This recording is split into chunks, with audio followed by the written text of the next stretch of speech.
This is, as we've said, the review of 2016, part 2. And we're not going to, recap on everything we talked about last week, otherwise we'd be here all day. But remember, those were some of the things that we looked at. We specifically were looking at Russia, weren't we? Spent quite a bit of time looking at Russia, quite a bit of time looking at the impact of Brexit on Europe, potentially down the line. And we started looking at Donald Trump. But just one little thing. In fact, have you got your Bibles with you? And I'm sort of conscious, perhaps last week we didn't really open them very much because all the slides are on the screen, all the words are on the screen. Have just a quick look at Daniel 11 verse 40, because this is the one small recap that I wanted to do just for a second, and you'll see why I want to in just a moment. So in Daniel 11, chapter 11 verse 40, I'll give you a second just to find that. But while you're finding it, you'll remember that these are the verses that are talking about the time of the end, and they're talking about the king of the south pushing at an individual person. Do you remember that? There it is. Look in Daniel 11 verse 40, in the authorised version, it says, "At the time of the end shall the king of the south," and who did we say the king of the south was?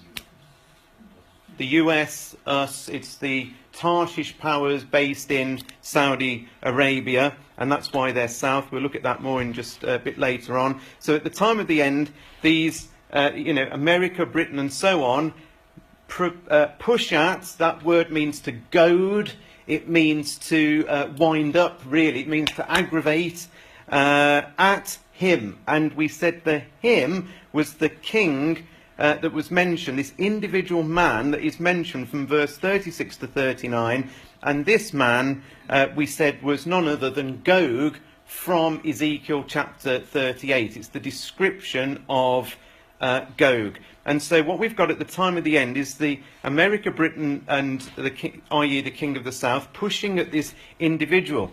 And what we said last time was, it's quite interesting in the dying days of Obama's administration that he appears to be sort of provoking Russia. Because what we said last Wednesday was, of course, that he had expelled 36 diplomats. Do you remember we said that? But I actually said something more. And here's what I said last week. I've grabbed the recording. I'm not playing the whole thing. But here's a little bit of what I said last week. And so what Obama is doing on the back of the US elections is causing as much trouble as he possibly can. And of course, only a few days ago, 36 diplomats were expelled, weren't they, from America. And I'm absolutely convinced between now and the date that Obama leaves office, he will do something more to Putin personally. I actually think he will. That's what I said last Wednesday. He's going to do something more. There's going to be something that happens to Putin between Obama and Putin before the end of his administration. 2 days later, i.e. Friday last week, this was the headline news. This review on Russia's cyber attacks has now been made public, saying the campaign was ordered directly by President Vladimir Putin. The nation's intelligence chiefs have now briefed Donald Trump, the president-elect, on the election attacks. Let's go to our political reporter, Sarah Murray, who's outside Trump Tower in New York. What are you learning, Sarah? Well, Wolf, even after meeting with the heads of the nation's top spy agencies, Donald Trump cannot bring himself to blame Russia for these election-related cyber attacks. But as for the intelligence community, they say they have high confidence. Not only did Russia try to interfere in the U.S. election, but that interference was ordered from the highest levels, from Russian President Vladimir Putin. So lo and behold, 2 days later, and of course Obama is behind this, the Intelligence Committee don't just work on their own and call Trump to a meeting. Obama's hand is behind this. And so the Intelligence Committee pull Trump in and say Vladimir Putin is the man. It's not just Russia that's behind this, it came from him. And what I actually did was, I don't know if any of you have done this, but you can actually download and read the 25-page intelligence report on what America is saying about Vladimir Putin and Russia. And in this report, believe it or not, it's only 25 pages with quite a few spaces, it actually mentions Vladimir Putin by name 31 times. This whole report is just saying this is the man.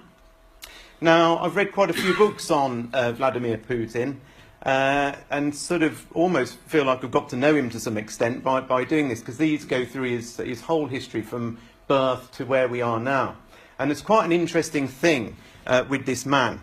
There's something that aggravates him more than anything else, and that is when people do not show him personally respect. That's why he became black belt with judo and so on, because he was a little guy, still is, and he was picked on. And so anybody that he doesn't care if you're enemies, he's quite happy to be your enemy. He doesn't really care if there's trust or not. He doesn't really care about that. He's quite happy to be America's enemy. But what he won't stand is where people are disrespectful of him and of Russia. He wants the world to respect Russia. He wants the world to respect him. He's got this ingrained thing. This is a major, major issue for Putin to be singled out and to be almost poked fun at as well during all of this. Donald Trump's reaction, well, I'll show you a little bit of his reaction that came out later on, earlier on this afternoon. But Trump accepts the US intelligence on Russia hacking, top aide says. You see, Trump is being backed into a serious corner on this now. So he's been presented by all these heavyweights saying, you know, I know you want to be friends with Putin, but we're going to make it as difficult for you as we possibly can. We're going to throw every bit of mud at the wall before you get into power to make it increasingly difficult. And I know there's been even more allegations and bits and pieces that have been happening earlier on today with some false reports that have come out according to Trump. But this is what Trump said at his news conference around about 3 hours ago. Now, I don't know that I'm going to get along with Vladimir Putin. I hope I do, but there's a good chance I won't. And if I don't, do you honestly believe that Hillary would be tougher on Putin than me? Does anybody in this room really believe that? See, so you see where he's gone, where he's been forced to go. He started off by saying over the last few months he's going to be my best friend, we get on really well, to now saying, do you really, you know, there's a good chance we might not get on, and do you really think that I'm not going to be tough on him? This is exactly where Obama was trying to push him. And now I'm not saying in Daniel 11 verse 40 that we have seen the total push here. What I'm saying, though, is I think this could well be part of it. When God says the king of the south is going to goad, is going to push at, is going to provoke this individual, I certainly think we've seen some of that underway on the news over the last few days. Is there going to be more? Could there be more? Most certainly there could well be. But I think we're certainly seeing some of it happen right now in front of our very eyes. So that was the sort of recap from last week, if you like. And what we're going to do, if you think about last week, what we said was there's Russia, there's Europe, there's Britain, there's America. And what we're going to do this evening is focus more and more in until we get into Israel, in fact, right into Jerusalem itself. And so what we're going to do is look at the nations that get closer in towards Israel. So the next nations in the circle, if you like, would be things like Turkey, things like countries like Iran, countries like Syria and Jordan. So we're just going to keep focusing through. And we're going to look at some of these headlines. You remember the Turkish coup and so on and so forth. We'll look at those. And as I promised you last week, we'll conclude all of this with something that I think is quite interesting that points to 2017 as potentially being a hugely significant year. But I'll leave that with you. I'll run that past you towards the end of this. Now, what I thought we'd do is before we start delving into all these other nations, I think, well, this is what I'm going to do. I think what I'm going to do is sort of try and show you how I see the sequence of events running from pretty much start to finish. Now, this is very, very high level. It's only a few slides to try and show you how I see the sequence working. Now, I'm pretty certain there'll be some of you in this audience that will say, well, I don't quite see the sequence like that. That's fine. There could be different ways of cutting this. However, what I would say is, I think what I'm going to show you holds water from a scriptural point of view. And the reason I say that is because what we're trying to do is mesh together many, many chapters, aren't we, from a prophecy point of view. It isn't just Ezekiel 38, is it? There's many, many different chapters. And they've all got to work, and they've all got to synchronise together and work together. And so what I'm going to show you is how I see it syncing, and I absolutely stand behind this as a possibility of the order of things happening. Your order, if you've got a different order, might well still fit, but here's how I think things are going to run through. And once I've shown you this, I think then it's easy to slot in the rest of the nations quite quickly.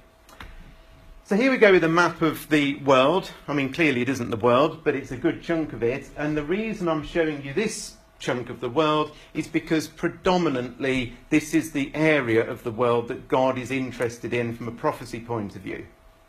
Because what God is interested in, of course, are the nations that are impacting Israel. And so, yes, there is big superpower nations like China and so on and so forth, but they're not really mentioned in the scriptures. What we're interested in is this part of the world. So there we go, looking here. But what we're going to do just to start with is to focus right in, and this is the start of the sequence.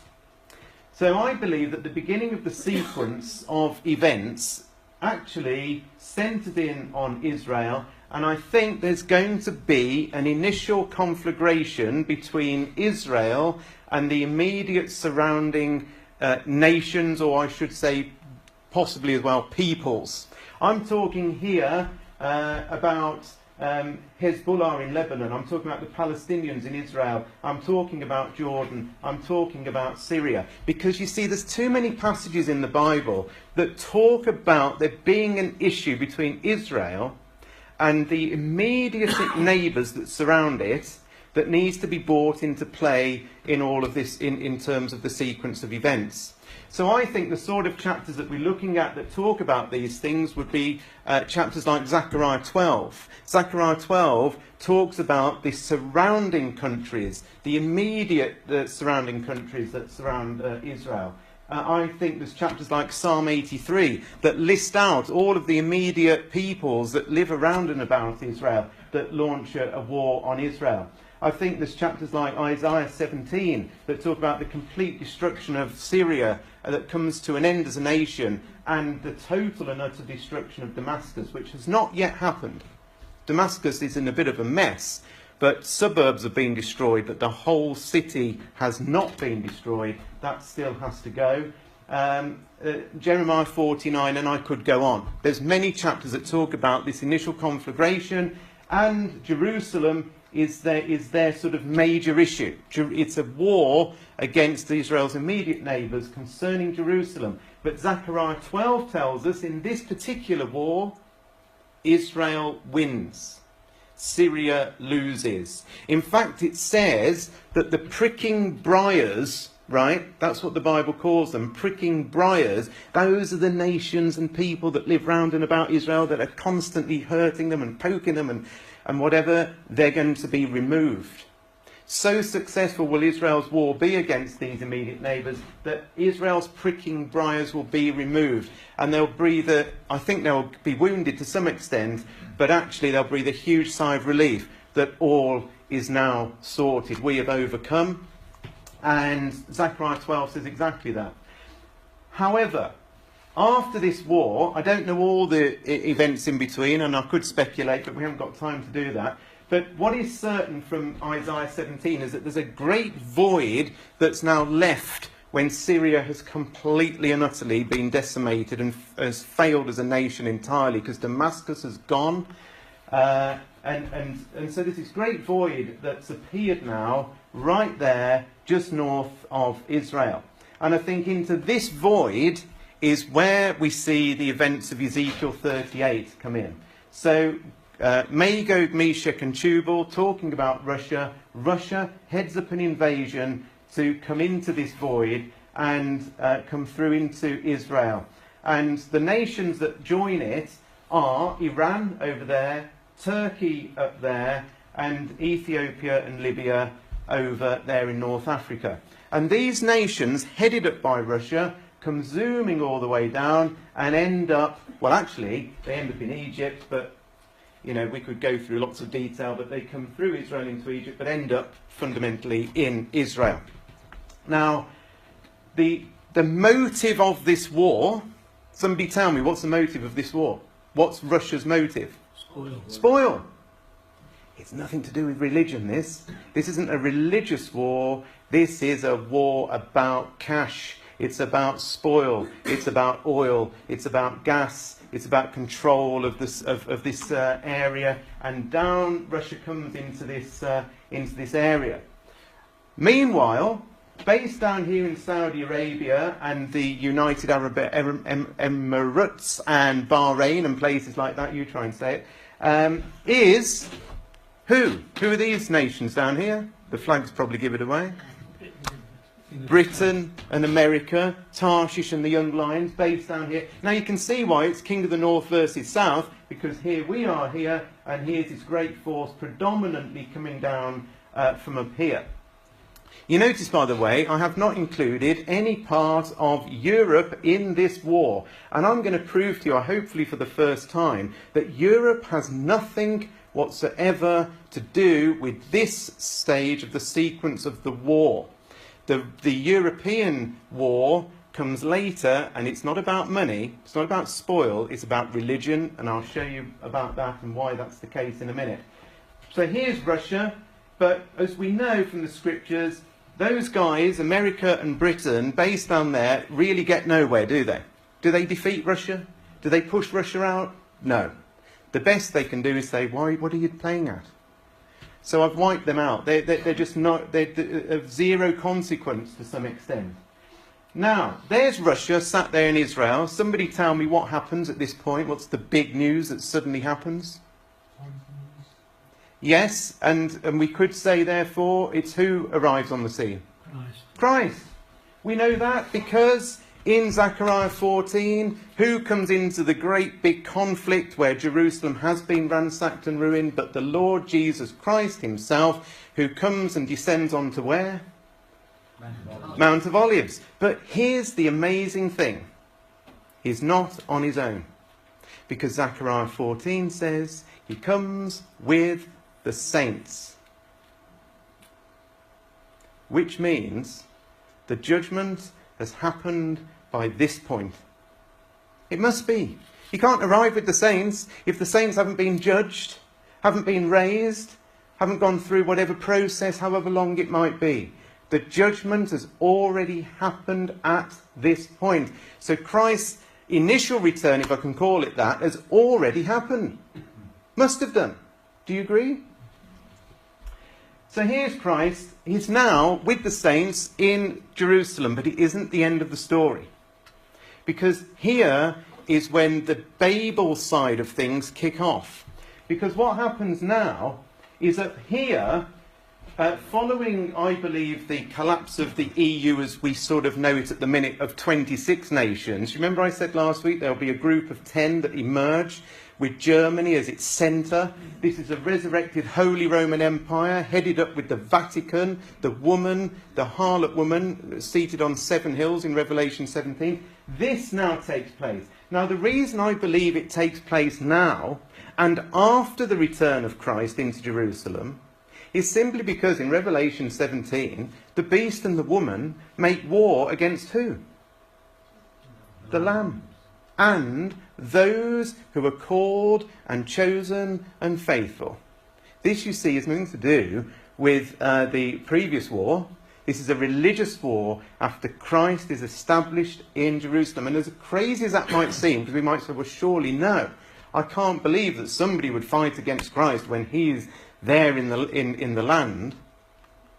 Well, we might have said the same if we lived 2,000 years ago, when people might well have said to us, surely you don't think somebody would kill the Son of God? And they did. So this great beast and woman come down and literally make some sort of attack on Christ and the saints who are there in Jerusalem. And we're told that he overcomes this force. Now this force, of course, this is a Babel project that we said last week. Remember I said that this is a Babel project. This is about bringing nations back together that God had divided. And so this is a Babel project headed up by the false religion of Babylon, and that is completely destroyed. Now, the amazing thing is, Revelation talks about them being destroyed, and it says the beast and the woman end up in a lake of fire. Remember that? They're in now a lake of fire. And it turns out they never emerge again. They're gone forever. And Christ's kingdom now kicks off, and it now starts expanding, and eventually fills the entire world. But you know something? It's not quite the end of the story. And it's this final piece that, to me, makes everything make sense now. And come and have a look with me, if you would, at Revelation chapter 20. And this is something that we don't often think about, but it answers many, many questions, in my view, as to who the beast, who the false prophet is. It answers who Magog is, who some say is Germany, and so on and so forth. Now, if you have a look in Revelation chapter 20, here's something that happens at the end of the 1,000 millennial rule of Christ. Because we've got Christ now ruling, and he rules for 1,000 years. That's what this chapter says. And in verse 7, it says, when the 1,000 years are expired, Satan shall be loosed out of his prison, and shall go out to deceive the nations which are in the four quarters of the earth, Gog and Magog, to gather them together to battle, the number of whom is of the sand of the sea. Well, well, well. Gog and Magog suddenly back on the scene at the end of the millennial reign of Christ. What happens to Gog and Magog? They went up, in verse 9, on the breach of the earth, and compassed the camp of the saints about, and the beloved city, and fire came down from God out of heaven and devoured them. Now, here's the thing. Check it out, verse 10. And the devil that deceived them was cast into the lake of fire and brimstone, where the beast and the false prophet are. You see, the beast and the false prophet were destroyed when Christ first returned. That was the war when he first got back, the beast and the false prophet, the Vatican, and the resurrected Holy Roman Empire. And you know something? They've been there the whole time. They were utterly and totally destroyed. Some have said to me, Andy, I believe Magog is Germany. Germany is the Holy Roman Empire, the centre of it, and always has been, well, for at least 1,000 years. And actually, we're told here that the beast has stayed in this lake of fire, for the whole 1,000 years. Because this Gog and Magog, deceived by the devil, have ended up in the lake of fire with the beast and with the false prophet, the Vatican. And so what I'm saying to you is, Gog and Magog cannot be anything to do with Germany. It's impossible, because Germany has gone, it is the Holy Roman Empire beast in the lake of fire. And so Gog and Magog are what I'm saying it is, which is southern Russia. And therefore, at the end of time, at the end of the millennium, there's going to be a latter-day Vladimir Putin that comes on the scene. Another man from that northern territory. Another man who's predominantly interested in power and wealth, nothing really to do with religion. He just wants cash, he wants spoil. That's why it's a Gog and Magog chap at the very end. Therefore, I've explained all of that. For those who think that Europe must be involved and Magog is something to do with Germany, this categorically shows it cannot be the case. Germany and the Holy Roman Empire are forever finished as a Babel project and a Babylon religion at the return of Christ, never ever to appear again. But Gog and Magog make their final reappearance. And so there is Gog and Magog that reappear at the very end of the millennium, and they come down and attack Christ and the saints that we've just read, but Christ finally finishes it, and that is the end of the story.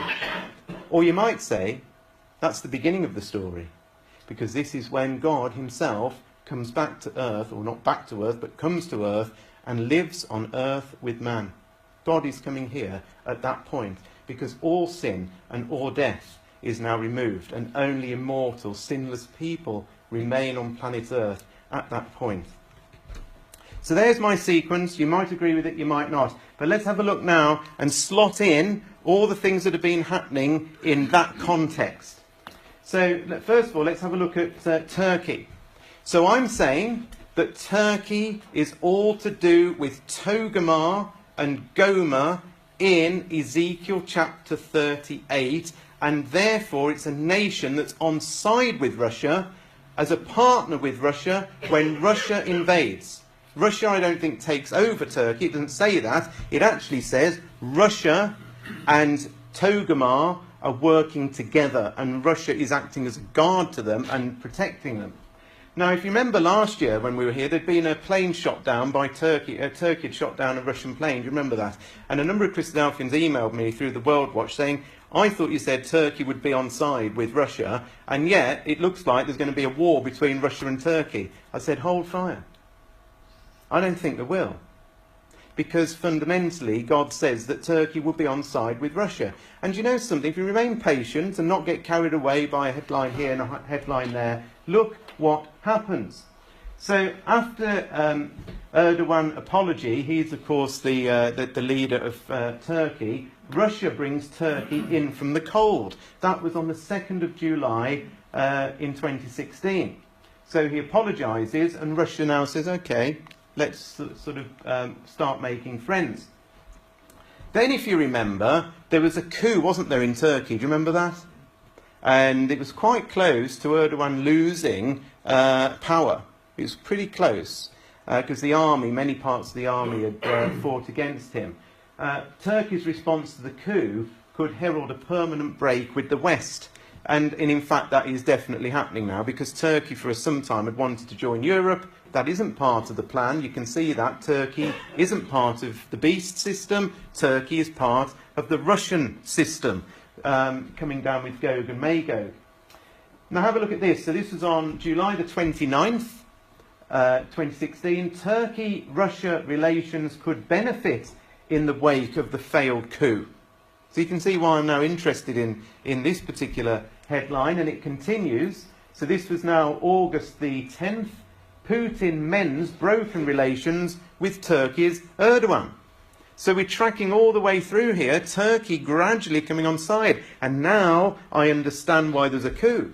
Because the coup is the spark to bring Russia and Turkey back together and to distance Turkey away from the West and America. Because Turkey actually, Erdogan said, I think America is slightly behind this coup that's happened, and therefore I don't really want much more to do with America. I'm distancing myself. Putin says, I'll be your friend.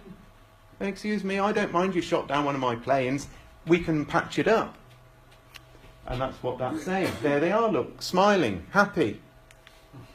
Do you know something? As with most bullies, when Turkey hit Russia, instead of Russia reacting, most bullies actually don't like that. And Putin didn't respond aggressively, actually sort of backed away.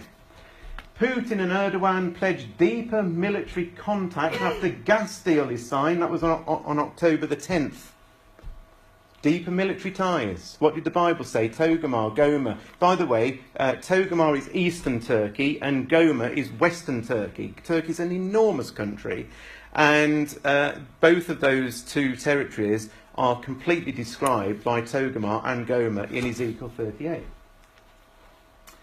So there we go. Turkey has moved in exactly the right lines as we thought they were going to, and I think they will continue along that vein. What else have we got? Well, this was a headline. Do you remember this? Russia uses Iran as base for attacking IS in Syria. So what's been going on with Iran? Come and have a look at Ezekiel 38 just to see where this sort of fits in. So this is Ezekiel 38.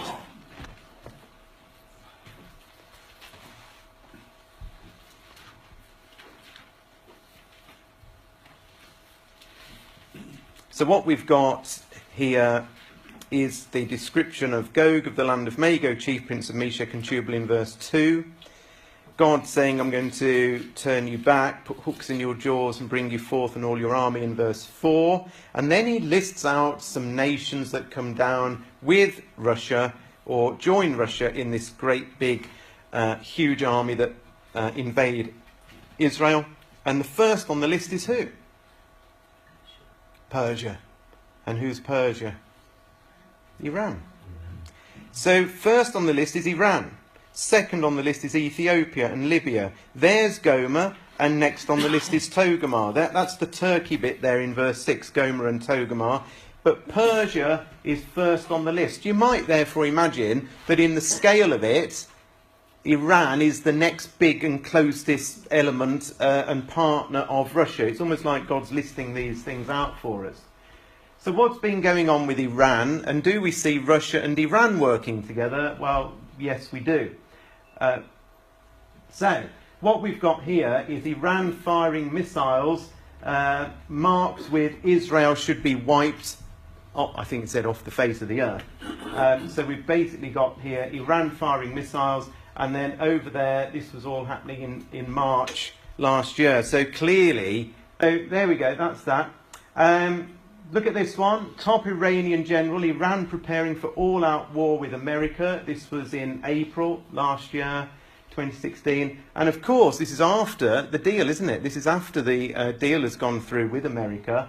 And they're still talking about war. But here's an interesting one. Putin encourages Iran to join the Russia-led Eurasian alliance. So Putin is setting up this conglomeration of nations, and he wants Iran to join him. What does the Bible say? Iran is going to be with Russia. And if you look in verse 7, it says, be prepared, prepare for yourself, you and your company that are assembled unto you, and be a guard unto them. In other words, protect them, look after them, guard them. A bit like the Queen has guards that are guarding her. I think that's what we're talking about there. Syria conflict, Russian bombers use Iran base for airstrikes. That was also in August. And this caused quite a big story, didn't it, around the place, because for Russia to use its planes from Iran really needs a lot of military coordination for that to happen. And they don't really need to use Iran to launch attacks. So it was more about saying, look, we can use our partners like Iran to launch attacks if we so wish. Iran nuclear deal could collapse under Trump. Trump has said it's the worst deal, literally the worst deal he's ever seen in all of his life. I'm going to get rid of it. If he does do that, and goodness only knows what he will end up doing, I don't know, but he might do. And if he does do that, that in itself could create quite a lot of tension. Well, to say the least, it could create an enormous amount of tension if Trump keeps his word on that one. Iran, Russia reaffirm Middle Eastern access. That was December. That's only about 2 weeks ago. Here's the headline in the Washington Times that these two nations are reaffirming this Middle Eastern axis. That's exactly what the Bible says we should be looking for. You know, if I imagine God almost like with a chessboard and all the pieces are just being moved perfectly into place, there isn't much out of line, is there now? It really has lined up amazingly well. As well as Iran, I just want to divert off a little minute and talk about what the world calls the Gulf states. The Gulf states are those states that are around the edge of Saudi Arabia. The reason we're interested in those states and that area is because that is where Britain and America are allied to. So just as Russia is allied into Iran, Turkey, Northern Africa, it says, because in verse 13 of Ezekiel 38, it says Sheba and Dedan and the merchants of Tarshish. So there's this group of nations based around the Saudi Arabian area that actually are there and allied to Britain and America, because Britain is Tarshish. So I find this quite interesting, because this is on November the 10th, again, just over a month ago. Today's opening of the Royal Navy's new Bahrain base seriously enhances Britain's ability to defend the Gulf.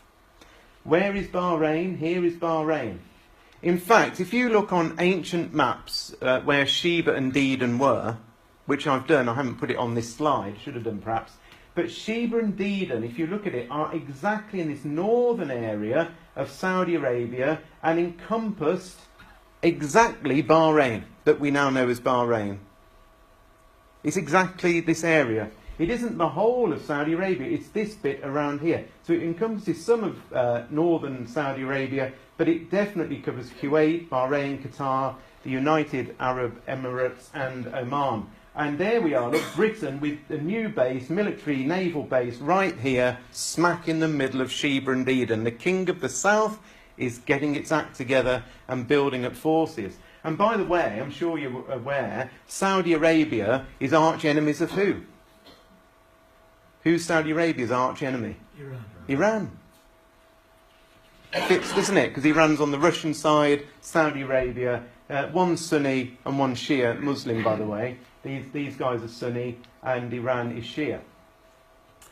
Britain plans to deepen security cooperation with the Gulf, and there is Theresa May surrounded by all these sheiky-looking people from the Gulf area. We are strengthening our ties. Boris Johnson keeps saying we're going to keep doing deals in this area. We're going to strengthen what we're doing there. We're going to build and continue to build our relationships, and in a military way as well as an economic way as well. So all that seems to be fitting in very, very well as well.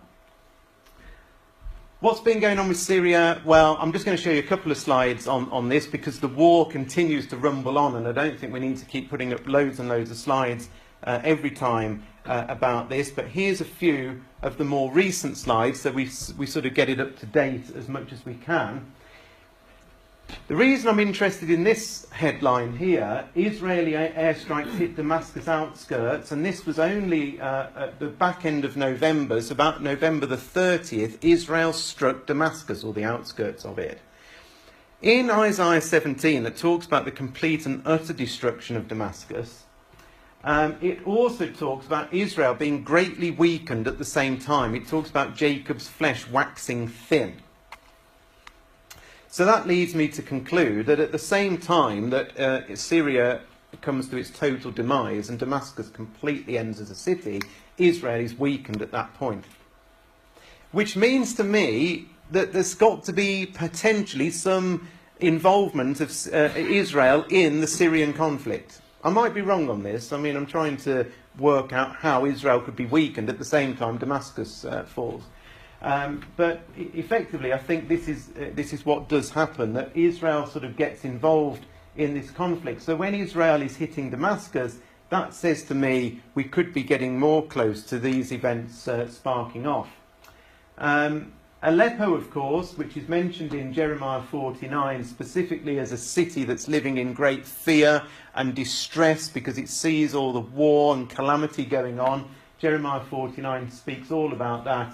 Aleppo risks becoming a giant graveyard. And the next verses, after the verses about Aleppo in Jeremiah 49, talk about Damascus itself coming to an end. It's exactly the parallel chapter to Isaiah 17. So again, the events of Aleppo, only at the back end of November, are hugely significant from a scriptural point of view. In fact, just have while we're there, let's have a quick look at it, so you know I'm not making it up. It's Jeremiah 49.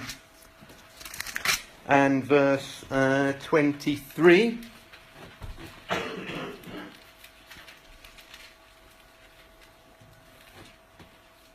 So Jeremiah 49, verse 23, and it says concerning Damascus. This is my authorised version. And then it says Hamath is confounded and Arpad. Hamath is what we would now call modern-day Homs, and Arpad is the ancient name for modern-day Aleppo. And what's happening? It says, for they have heard evil tidings. They are faint-hearted. There is sorrow on the sea, or coming from the sea. It cannot be quiet. And then look what happens. Damascus is waxed feeble, turns to flee. Fear has seized on her. Anguish and sorrows have taken her as a woman in travail. Verse 26, all her young men shall fall in her streets, and all the men of war will be cut off in that day, says the Lord of hosts, and he will kindle a fire in the palace of the king of Syria, Ben-Hadad, which is a title for the name of the king of Syria. So you see, Aleppo is mentioned there, and then sometime afterwards we see the complete destruction of Damascus. I think something's going to happen to bring that about. And lo and behold, December the 7th, 2.5, 3 weeks ago, Israel said to target Damascus airport in second Syria strike in a week. So something's building up. Why is Israel doing this? There are things that are happening in Damascus that it does not like, and therefore is beginning to strike on a more repeated basis. Putin, of course, is Mr. Smug over this because he's won Aleppo back for Assad. And there's been quite a few reports saying, well, after Crimea and Aleppo, what does Vladimir Putin want from his wars? What's his next plan? What's he going to do? Well, we know what he's going to do because God tells us ultimately what he's going to do. He's going to come down into Israel. Donald Trump has promised Syrian safe zones. Now, this could be, you can see how this could seriously start upsetting himself and Vladimir Putin, because as soon as you put a safe zone in Syria, you've got to put air power over it to protect it. And as soon as you do that, there's potential conflict between the king of the north and the king of the south. And so, again, we wait to see what happens on that in terms of Syria. Syria ceasefire crumbles as Damascus on the brink of disaster. That was on the 4th of January, so we've snuck into 2017. I know it's a 2016 review, but I can't help myself. So here we are, only a few days ago, ceasefire crumbling, Damascus on the brink of disaster. All the pieces really coming together. And so, you know, let's have a look at this, because this is a massive story. So if you think about it, we've come in and in and in. We've dealt with Russia, Europe, Britain and America, Turkey, Iran, and so on, the northern African nations. We've looked at a little bit to do with Syria there. And here we are now in Israel. So we've come all the way straight into where it's all going to be centred. And this is quite incredible stuff, because the other thing that Obama's done, he really has made a right hash of it, to be fair, because in his dying days of office, not only is he trying to wind Russia up to such an extent that Trump has got no hope, he's also trying to do everything he possibly can to stop Trump having any major win with Israel by really forcing Israel down a track that Obama wants it to go down. And I'll explain this in just a second. I'm sure you've seen it on the news. But here we go. Obama, BAM is short for Obama. Obama betrays Israel. That's the big headline there. So we'll have a look at that in just a second. This has been building up over the last few months, because back in October the 14th, this was the headline: Israel freezes UNESCO ties for denying Jewish holy sites. Now, UNESCO is a United Nations body that effectively looks after holy sites and sites of, sort of national significance, and it sort of protects them and looks after them. And of course, one of these sites that it potentially says it has something to do with and sort of make sure everything's fine is the Temple Mount area. And on October the 14th, UNESCO, well, let me read this. It says, it comes after the body approved a text which repeatedly used only the Islamic name for a hilltop complex which is known as the holiest site in Judaism. The site is known to the Jews as Temple Mount.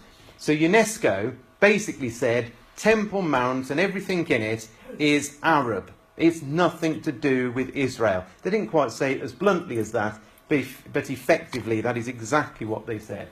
And Israel froze cooperation with the UN's cultural agency, accusing it of denying Judaism's connections with the religion's holiest sites. This is big, isn't it? This is now Jerusalem becoming a problem, and Israel really fighting back verbally, really, at this point. And here we go, look. So this now is in December, just a couple of weeks ago, Obama's parting betrayal of Israel. So that was UNESCO doing that bit on its own, and now Obama's stepping into the breach, and he says, right, I'm going to poke Israel in the eye before I go and make things very painful for you. And this is what it said in that article. President Barack Obama's ill-advised decision, and by the way, this is Bloomberg View.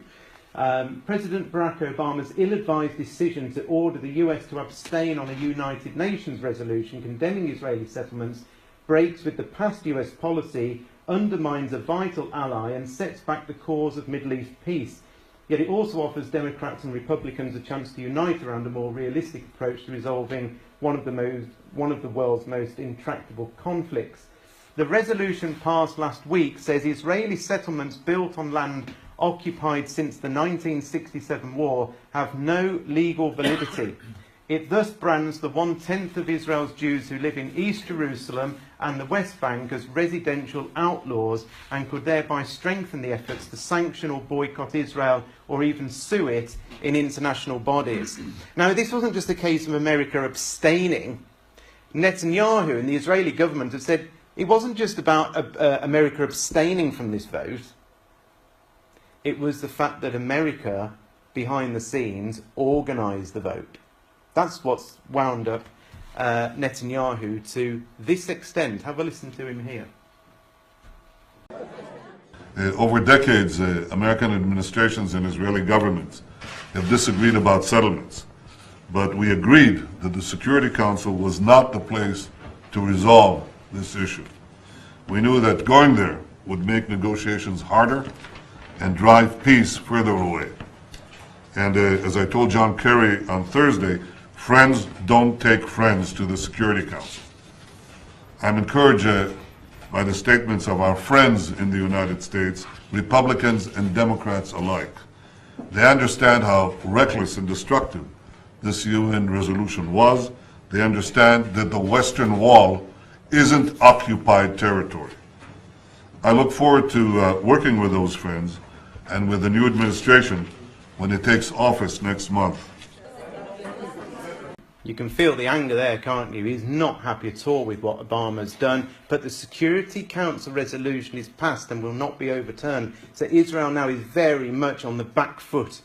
And in Obama's parting shot, he could well have sparked off not only things with Russia, but he could also spark things off with Israel. On top of all of that, Trump has suddenly started talking about Jerusalem, as he does with his tweets and his Twitters and goodness knows what else he does. But here, the Palestinians to Trump, it says, moving embassy to Jerusalem equals a declaration of war, because what Trump has said, well, let me show you what Trump has said. We will move the American embassy to the eternal capital of the Jewish people, Jerusalem.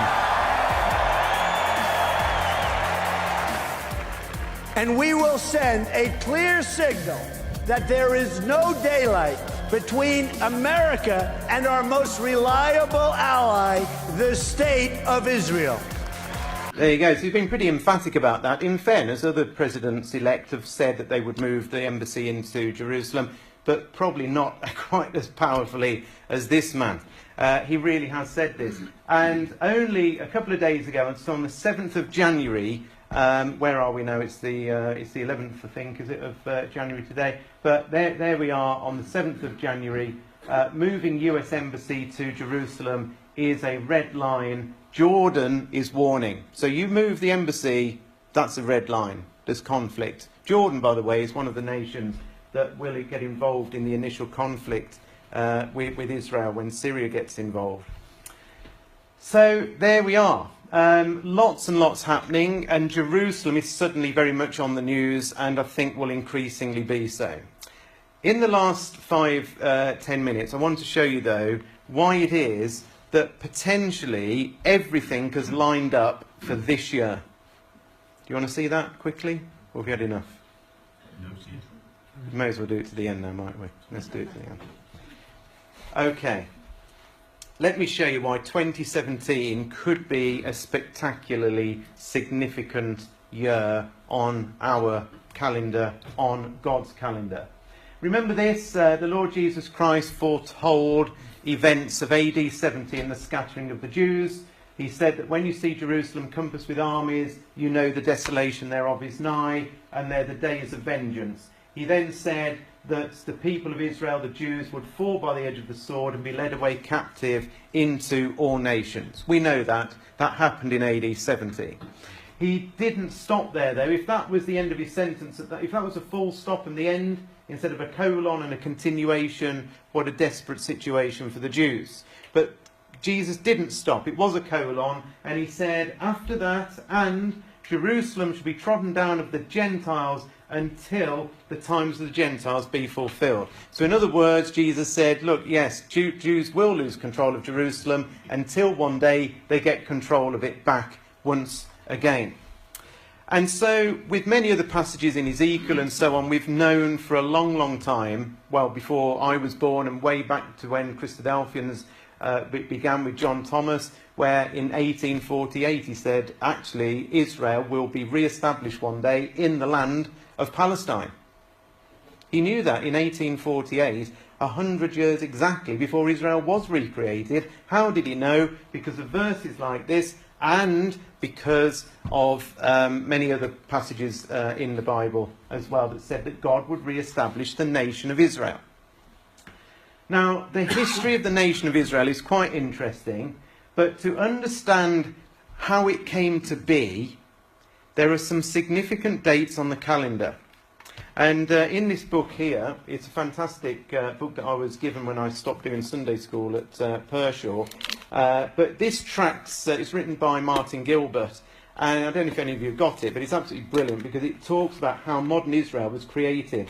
And it's got all these facsimiles of original documents and the Balfour declarations in here and letters from Herzl and all sorts of brilliant, brilliant things. But do you know where this book starts off? It starts off where it should start off, which is in 1897. And in 1897, the first Zionist Congress was convened by that man there called Theodor Herzl. And in Switzerland, he got together a whole bunch of Jews that were high profile in those days. And basically this conference was a Zionist conference. And the Zionist conference was about, that Zionism was about the recreation in Palestine of a Jewish homeland for the Jews. And so this is where it all began, in 1897. The next major date on the calendar was in 1917, when Lord Balfour, who was the foreign minister in the British government, wrote a letter to Lord Rothschild, who was then the head of the Zionist movement. And in that letter, and I've got a copy of it in that book there, but he basically writes and says, His Majesty's government view with favour the establishment in Palestine of a national home for the Jewish people and will use their best endeavours to facilitate the achievement of this object. And so this is another major, major step. First step, Herzl saying, yes, we've got to do this. We're going to get a congress together to talk about it. Next major step is this. Of course, this is massive because in 1914, basically through the First World War, Britain controlled that particular area of Israel because it kicked out the Ottoman Turks. The Turkish Empire was kicked out. So we were the controlling power of Israel, or Palestine as it was at that point. Hugely significant because the empire was at its peak at that point. The next major thing that happened, so Britain as the empire said, hey, we're going to help you get into the land. But it was 30 years later exactly, in the same month, almost to the day, in 1947, when the UN voted exactly the same as what Britain had said 30 years before. And that was to approve a partition of the land to allow the creation of the State of Israel. Yeah, that was 1947. And of course the following year was when Israel was born, in May 1948. In 1967 was the next major event, and this one is probably the peak of it all, really, because this one is when the Jews finally controlled Jerusalem. Up until this point, when the UN had partitioned the land, they said, Jerusalem is on the Arab side, and Israel is on this side. So Israel did not have control of the whole of Jerusalem. It had a little bit of it, but not all of it. But in the Six-Day War, where Israel fought with all its surrounding neighbours, Israel won and took over the whole of the land, and most significantly at that point, Jerusalem. Big event on God's calendar, don't you think? Definitely. The next big event that happened was this. there were a number of wars that rumbled along after 1967, but something changed in 1977. And in 1977, peace talks for the first time began between Israel and Egypt. They'd never had any peace talks with any of their neighbours before, and suddenly and Jimmy Carter was the American president at the time, and he pushed them. After 30 years of conflict, we're now going to get this off the ground, and we're going to start making peace. And so peace talks began. And really, since then, there haven't been any great big major events. The whole thing has rumbled on for 40 years. And really, the conflict hasn't gone away, and it hasn't exploded into anything major. It's just kept rumbling on, and people have kept talking about peace, but never quite getting there. But here's the thing. This is quite an amazing timeline. You see, in 1897 up to 1917 up to 2017, I should say, up to now, is 120 years. So the whole project of Israel began, and a 120-year period has gone by up until now.